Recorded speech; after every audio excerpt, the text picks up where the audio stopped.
Hi, Professor.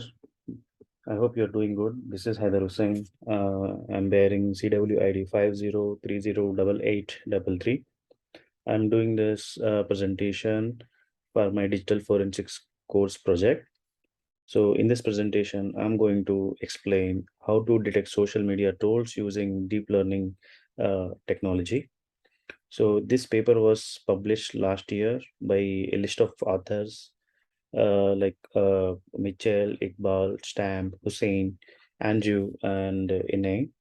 So I took their paper, and I'm going to give a presentation on that and try to explain how they actually implemented it. Let's move to the abstraction part of this paper. Okay.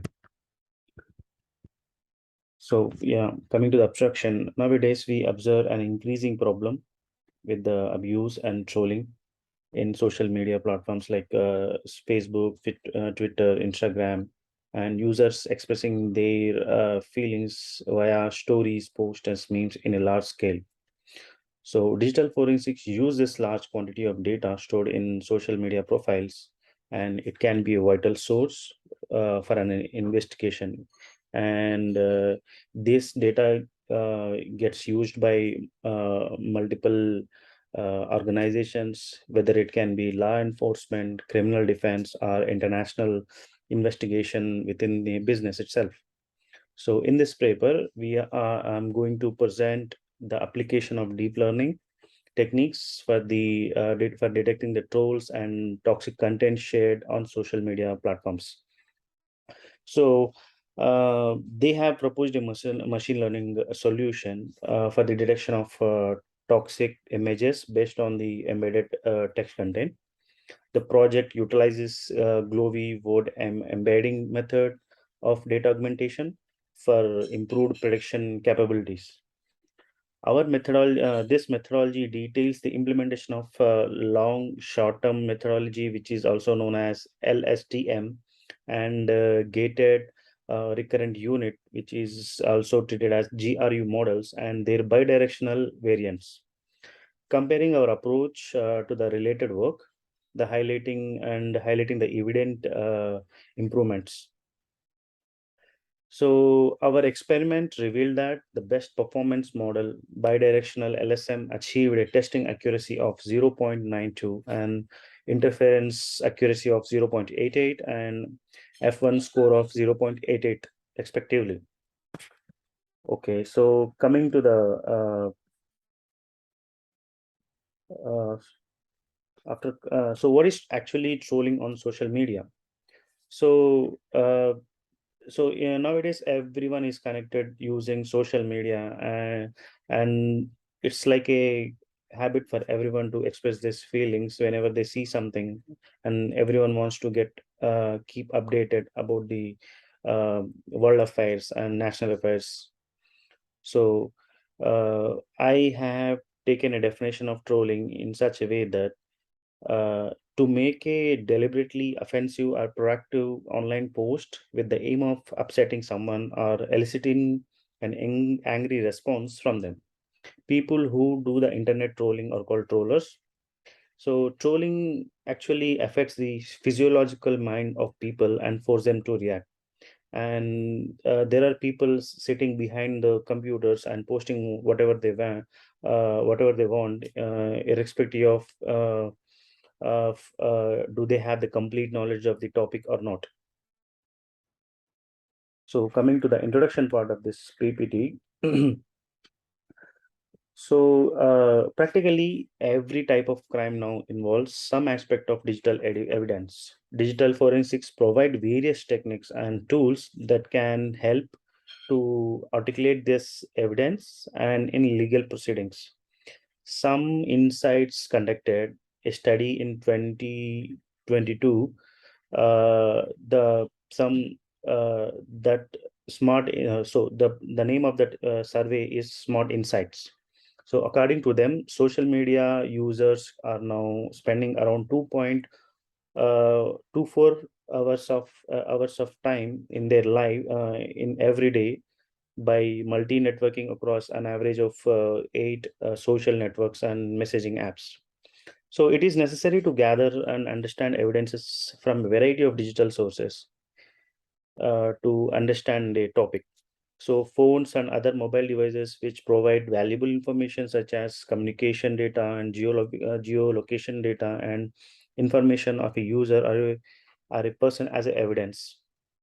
Forensics analyze these specific devices, and these devices can be Android devices, iOS devices, or drone forensic devices, or a wearable or smart devices, which gives the uh, behavioral information of a person or an individual as well.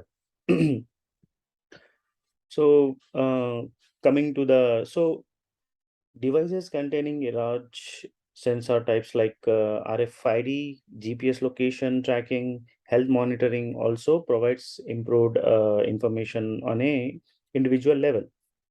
So this information is crucial for a digital forensics uh, uh, department to gather the evidences and understand the uh, ground-based truths. So the use of artificial intelligence and machine learning in digital forensics has a key role in extending and advancing the capabilities of a currently used tools. So moreover, it is increasingly common that toxic messages are embedded in images and then shared online via array of messaging applications and platforms. For example, online platforms like Facebook, Instagram, and Twitter in the form of stories and posts and memes. So this sudden surge in sharing negative and hateful images in a current problem for every social media platforms in is a big task uh, for an organization to identify the violent actions of the people.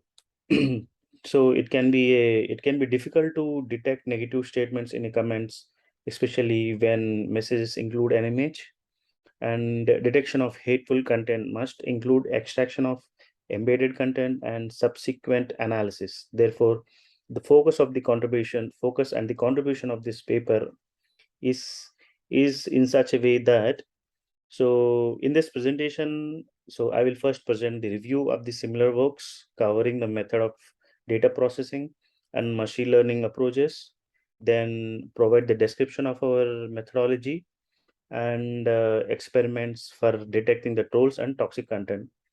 After that, I will cover the results of the developed machine learning models which are available now. And finally, I will present our conclusions to the above analysis and discuss possible future applications of it. So coming to the related works, from a forensic perspective, this poses a new challenge as a text must first be extracted from the image. So nowadays the messages we are seeing are are in the form of images, and it is difficult to extract a text from a message itself, and it has to undergo a process of analysis of its content. Currently, there are three methods being employed for analyzing the image content.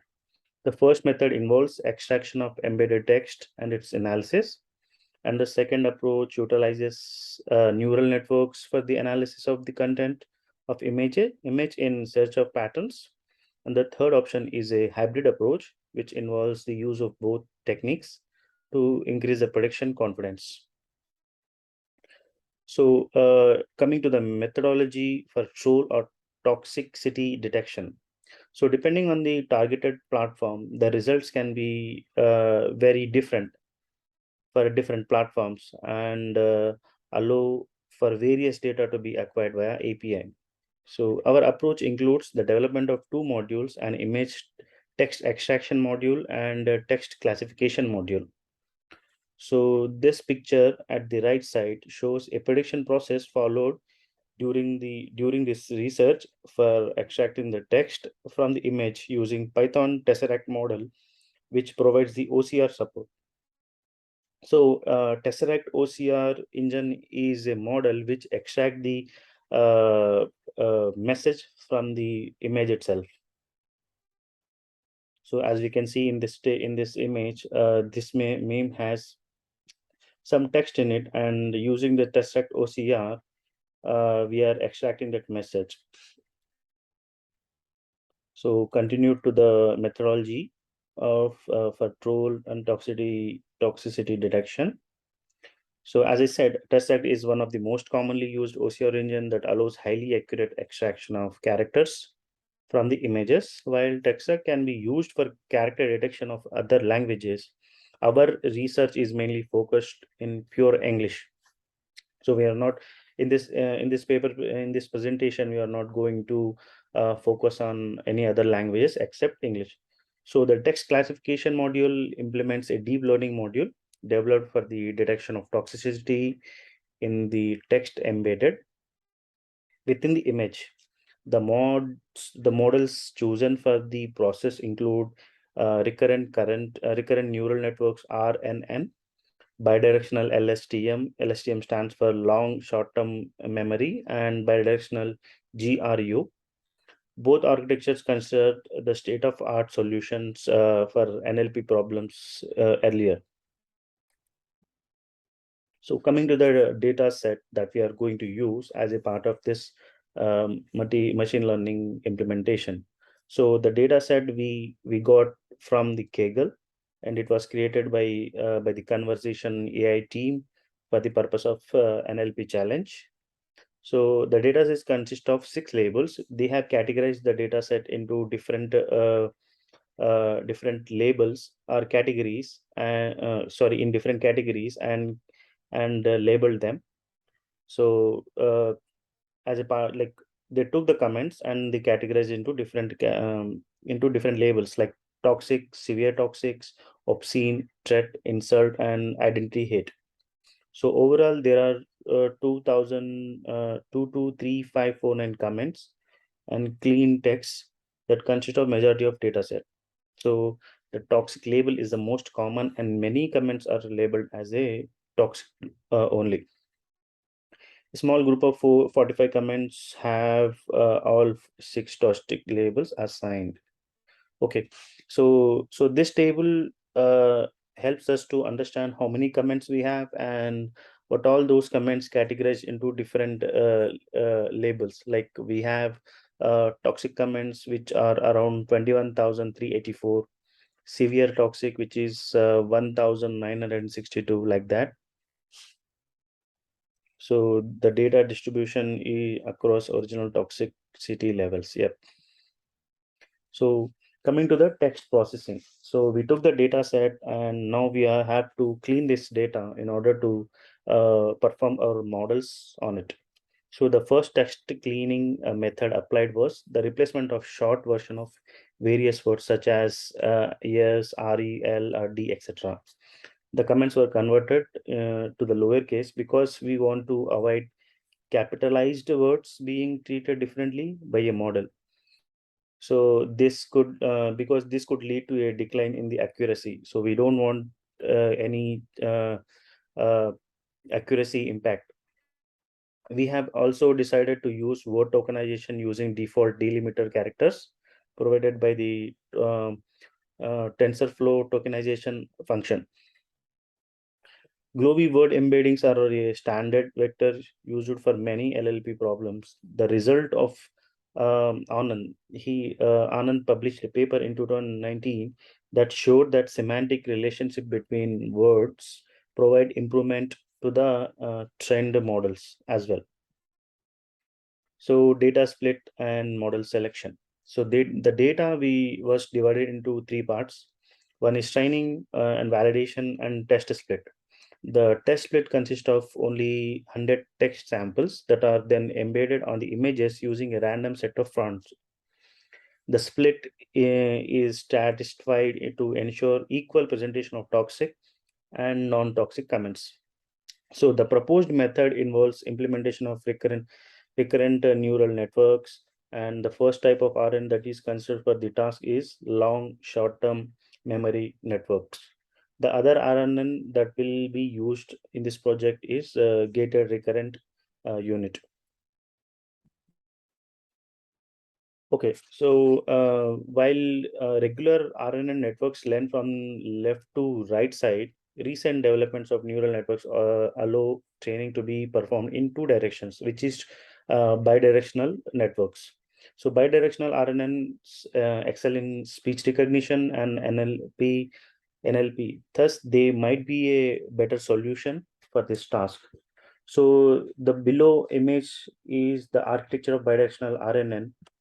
So let me explain it in a clear way. So the implementation of model training pipeline starts from embedding a layer that transforms the input data into a vector representation.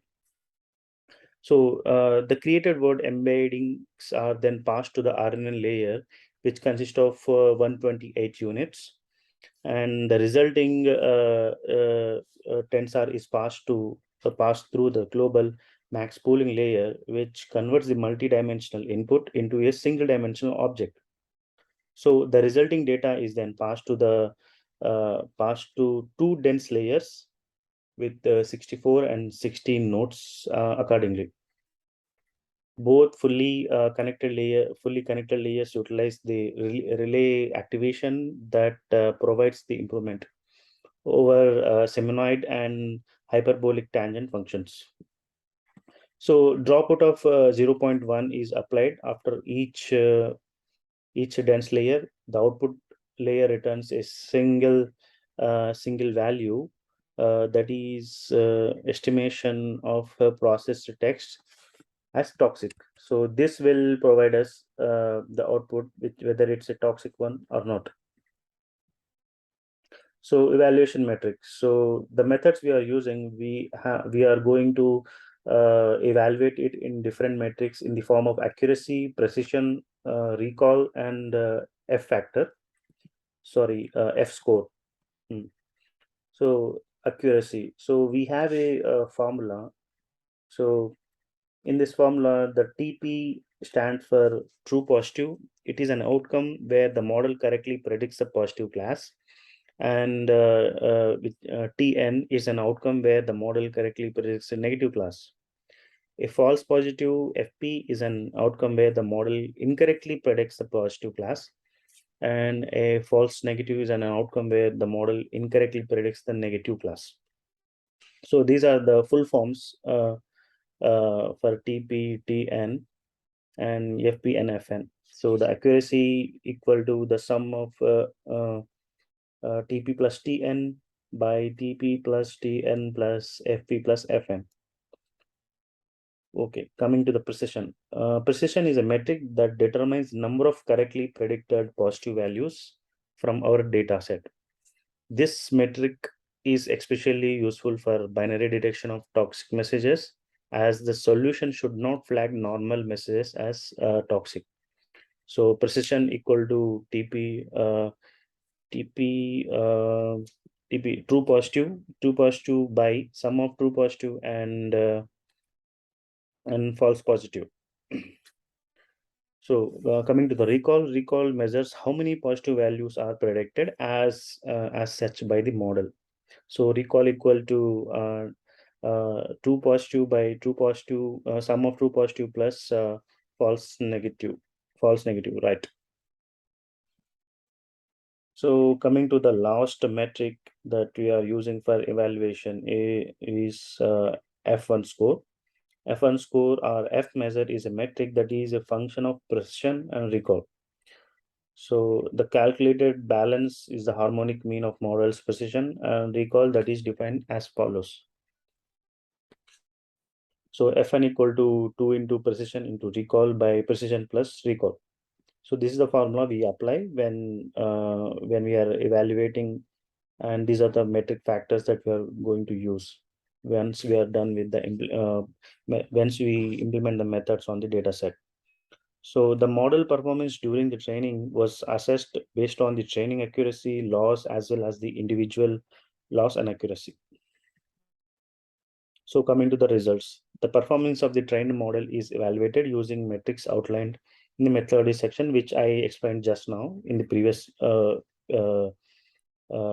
previous slides.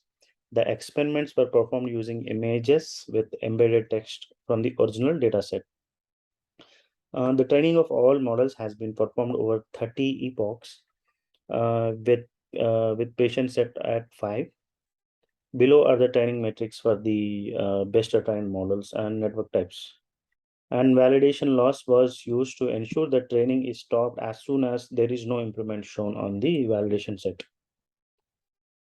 Okay, so GRU training accuracy and loss score. So this is the first method that we have performed on the data set. So the output of this method is as follows. The GRU model obtained a 0.6825 training accuracy.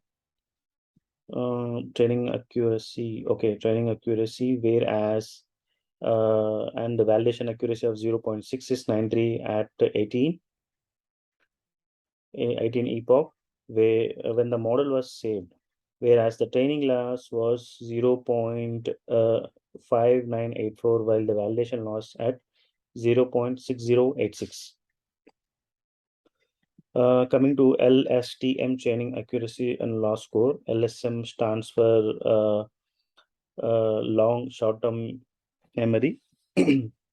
This model obtained a training loss of 0.5965 and a validation loss of 0.6083. And the training accuracy of this model was 0.6671, and a validation accuracy of was 0.6532. So bidirectional GRU training accuracy and loss score. So the bidirectional model achieved a loss of 0.5852 and a validation loss of 0.6014. The training and validation accuracy of model were 0.6754 and 0.6547 accordingly. And coming to the bidirectional LSTM training accuracy and loss score. This model achieved a training loss of 0.5789, while the validation loss was 0.6068. The training and validation accuracy of this model were 0.6903 and 0.6610 accordingly. GRU plus GloVe embedding training accuracy and score. So this shows the training history of regular GRU and LSTM models with the addition of an embedding layer. So the training loss and accuracy of GRU model were like 0.1950 and 0.9280, while the validation process achieved a loss of 0.2079 and accuracy of 0.9192. So the LSM model with applied embedding layer obtained a training loss of 0.1607 and accuracy of 0.93 and 29. So the validation metrics were like 0.1903 and 0.9239 accordingly. Coming to the LSTM GloVe embedding training accuracy score. So the LSTM model with applied embedding layer obtained a training loss of 0.1607 and the accuracy of 0.9329. The validation metrics were like 0.1903 and 0.9239 accordingly. Sorry. So coming to bidirectional GRU plus GloVe embedding training accuracy and loss score. It shows both models that took 8 epochs while the last checkpoints were saved at epoch 3. So the bidirectional GRU training stopped when the model achieved a training loss of 0.181587 and an accuracy of 0.93 and 9372. The validation results were 0.1932 and 0.9226 accordingly. Okay.